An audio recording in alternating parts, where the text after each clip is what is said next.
मोदी सरकार द्वारा तीनों कृषि कानून वापस लिए जाने के मामले में पूर्व मंत्री सज्जन सिंह वर्मा का देवास से बड़ा बयान सामने आया है। पूर्व मंत्री वर्मा ने यहां कहा कि तानाशाह सरकार और तानाशाह प्रधानमंत्री के आगे आज इस देश के किसानों की जीत हुई है। सज्जन सिंह वर्मा ने कहा कि साल भर से आंदोलन चल रहा था। अपने हितों की लड़ाई के लिए लाखों किसान अपना खेत छोड़कर दिल्ली की बॉर्डर पर बैठे हैं, अनशन कर रहे हैं। 600 किसानों की जान इस आंदोलन में गई है। 600 किसानों की कुर्बानी के बाद साल भर बाद मोदी जागे हैं। हमें राजनीतिक लाभ नहीं लेना, लेकिन पूरा विपक्ष कांग्रेस के साथ किसानों की हौसला अफजाई कर रहा है। देखिए, पूरा एक साल हो गया देश के किसान अपना खेत छोड़ के दिल्ली की सड़कों पे, बॉर्डर पे बैठे रहे, अपने हित की लड़ाई लड़ते रहे। लेकिन साल भर का एक लंबा अरसा नरेंद्र मोदी जैसे तानाशाह प्रधानमंत्री के कान में किसानों की आवाज़ नहीं गई। इस आंदोलन में 600 किसानों की मृत्यु हुई है।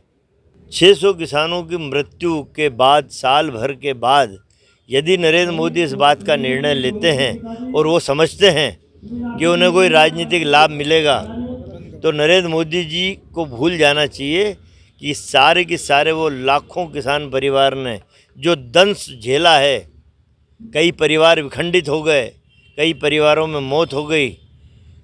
आज मुझे गर्व है कि मेरी नेता इंदिरा गांधी, जिसने पाकिस्तान पे हमला करके 2 टुकड़े किए थे, बांग्लादेश अलग बनाया था जब पाकिस्तानी सेना बंगाल से लगे क्षेत्र में अपना आतंक फैलाती थी, तो बांग्लादेश आज़ाद करा के आज उस महान महिला का जन्मदिन है। और तानाशाह प्रधानमंत्री नरेंद्र मोदी को हमारे किसानों के आगे घुटने टेकना पड़े और तीनों कृषि काले कानून वापस लेना पड़े, तो सत्य परेशान हो सकता है पराजित नहीं। देखिए, भाजपा से बड़ा अवसरवादी पार्टी विश्व में, भारत नहीं, भाजपा से बड़ी अवसरवादी पार्टी पूरे विश्व में कहीं नहीं।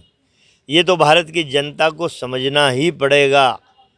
खूब धन लूटा जनता की जेब से, खूब हर दिन डीजल पेट्रोल के भाव बढ़ाते रहे, गैस के भाव बढ़ाते रहे। अब 5 राज्यों के चुनाव में फिर लार टपकने लगी है, फिर वोटों को खरीदने फरोखने की बात करने, तो इनने डीजल और पेट्रोल के भाव घटाए। किसान पूरे देश का आंदोलित है। 3 कृषि काले कानून वापस लेके ये सोचते हैं कि किसान इनको वोट देगा। एक एक घर में चूल्हा तक नहीं जला, ये ऐसे कई लोग मृत्यु को प्राप्त हुए। मैं कहता हूँ कि किसान